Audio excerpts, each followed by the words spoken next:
Kriteria indikatornya Pak, mungkin yang bisa kita cek-cek lagi, mungkin Ya, tipsnya sedikit, triknya. triknya ya beli saja perusahaan yang price earning ratio-nya rendah, price to book rendah, itu aja. Jadi jangan coba-coba kita membeli saham-saham yang price earning ratio-nya tinggi, price to book-nya tinggi. Tapi kalau kita beli saham yang price earning ratio-nya di bawah 5 gitu, itu tentu resikonya rendah buat kita. Ya. Waktu kemarin itu pada saat pandemi, harga saham ya Bapak Ibu itu kan banyak yang turun gitu ya Pak ya. Dan Robert Kiyosaki juga mengatakan katanya kalau misalnya pengen investasi saham ya baiknya pada saat krisis ekonomi gitu katanya. Nah menurut Bapak bagaimana? Karena di saat inilah, di saat harga-harga saham ini sedang terpuruk, di saatnya kita belanja saham. Perkataannya benar. Ya, tentu ketika krisis itu harga saham murah, ya, murah-murah. Tentu itu bagi kita membeli perusahaan bagus yang harganya murah itu adalah peluang emas buat seorang investor, di mana dia bisa membeli satu perusahaan yang bagus dengan harga yang murah, itu peluang emas. Tapi sebetulnya perkataannya benar, tapi sebetulnya Robert Kiyosaki itu bukan seorang investor saham. Ya, dia lebih banyak bicara tentang properti. Ya. Misalnya dia mengajarkan orang untuk membeli properti dari hutang, kemudian properti itu disewakan, uang sewanya buat bayar cicilannya. Dia adalah orang properti. Dan sekarang pun dia bicaranya mengajurkan orang untuk beli Bitcoin. Jadi Robert Kiyosaki bukan orang saham. Ya. Orang saham itu adalah Warren Buffett, orang saham. Ya. Memang perkataannya benar, karena 3 tahun yang lalu ketika pandemi kan IHSG kita turun ke 3.900. Ya. Tentu itu adalah bagi seorang investor itu adalah peluang emas. Itu di bursa sedang ada hujan emas di situ. Ya, tentu kita harus membeli dengan uang kita sebanyak-banyaknya. Ya. Ketika ada hujan emas, kita harus siapkan ember yang besar, bukan gayung yang kecil. Ya. Karena ketika pandemi itu selesai, maka harga sahamnya naik. Dulu waktu ketika pandemi kan IHSG kita cuma 3.900, sekarang sudah hampir 7.000.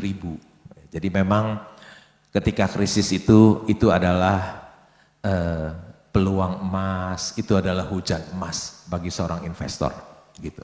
Termasuk kemarin waktu pandemi Bapak juga lagi shopping around Pak. Tentu saja. Tentu saja. Iya. Kita juga maunya gitu Pak, cuman emang belanjanya juga nggak ada waktu itu. Ya, saya sebagai seorang investor ya memang berkat Tuhan juga. Iya. Ketika tahun 2018 saya ada untung banyak di saham Indika Energy, ya, Iya, iya. di Indakiat, dan saya keluar, saya pegang cash banyak waktu tahun 2020. Ketika krisis saya bisa belanja. Jadi ketika tahun 2020 nama saya muncul di Gajah Tunggal, pabrik ban terbesar di Asia Tenggara, sebagai pemegang saham nomor 3 terbesar. Muncul di Klipan Finance, nama saya juga pemegang saham nomor 3 di situ. Juga muncul di grupnya Penin sebagai pemegang saham nomor 2 di situ. Itu semuanya ketika COVID murah-murah, terus saya membelinya di situ. Jadi saya bukan sekedar ngomong, tapi disertai dengan tindakan itu ya. Ya. Nah, kan Bapak itu sudah melewati berbagai krisis ya Pak. Ada krisis tahun 98, ada krisis tahun 2008, ada 2013, ada kayaknya nih kita krisis panjang banget di 2020, 2023 gitu ya Pak ya. Ini dari katanya nih Pak ya, saya kan juga kurang paham. dari semua krisis itu katanya ada benang merah gitu. Bener gak sih itu Pak? Katanya saya juga. Ya memang tahun 98 itu kita mengalami krisis yang sangat dalam. Ya. Bukan hanya krisis ekonomi, tapi juga krisis politik. Ya. Sampai suku bunga naik sampai 60%. Ya. Jadi ada kerusuhan. Jadi krisis itu sangat mendalam, sangat berat buat kita ya. Tapi kita bersyukur ya, bisa pulih dari tahun 98 dan saya masih tertolong, nggak sampai habis uang saya ketika krisis itu. Kemudian tahun 2008 itu krisisnya bukan di kita, krisisnya di Amerika ya, subprime mortgage ya. Kita nggak krisis karena kita sudah mengalami tahun 98, jadi 2008 itu kita sudah ekonominya sudah kuat, sudah pernah menghadapi krisis. Tapi 2020 yang cukup berat karena krisis itu melanda bukan hanya negara kita tapi di seluruh dunia melanda ya. Tapi tetap kita bisa survive ya. Sekarang semuanya sudah baik kembali ya. Dan Tuhan juga sudah menolong saya dan Bapak Ibu sekalian semuanya ya. Nasabah-nasabah priority dari Bank Permata yang survive semuanya. Waktu pandemi memang kita melihat ya Bapak Ibu, enak banget tuh kalau melihat bahwa wah ini ada banyak saham yang harganya turun. Saya juga sebagai orang yang ya adalah kecil-kecil gitu kan ya main saham. Saya juga ada tuh ya belanja-belanja sedikit-sedikit ya harapan gitu kan. Tapi ya karena itu terlalu sedikit ya kayak kurang berasa ya Bapak Ibu. Nah cuman yang lucu adalah di sini ini kan sekarang udah lagi baik nih ya, banyak yang baik gitu ya Pak.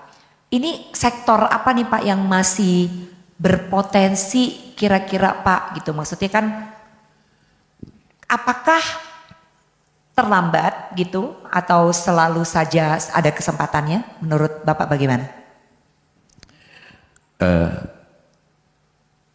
Ketika krisis saham-saham murah itu banyak, tapi ketika sekarang ekonomi sudah pulih sudah tidak banyak lagi yang murah-murah, tapi tetap masih ada ya. Tidak terlambat ya. Ada dua sektor yang saya sangat suka ya. Biasanya saya cemplungin uang saya invest di situ sangat banyak. Satu tentu saja bank, perbankan ya. Saya suka membeli saham bank karena bank itu labanya besar dan valuasinya murah-murah ya. Jadi saya masuk di bank. Jadi kalau lihat di annual report dua bank swasta, yang satu aset 350 triliun, satu 250 triliun, ada nama saya di situ di annual report. Yang kedua, sektor yang kedua adalah saya suka tambang batu bara ya. Jadi kalau dilihat di annual report tambang batu bara juga ada nama saya di sana ya, sebagai pemegang saham. Dua sektor ini saya sangat suka karena selain labanya besar dan valuasinya sangat murah. Ya, valuasinya sangat murah sekali ya. Tambang batu bara yang ada yang PI 3 kali ya. Ada bank-bank aset 350, 250 triliun, masih price to book masih banyak yang di bawah 1. Jadi dua sektor ini sangat saya suka. Suka terus apa dalam keadaan tertentu? Suka terus.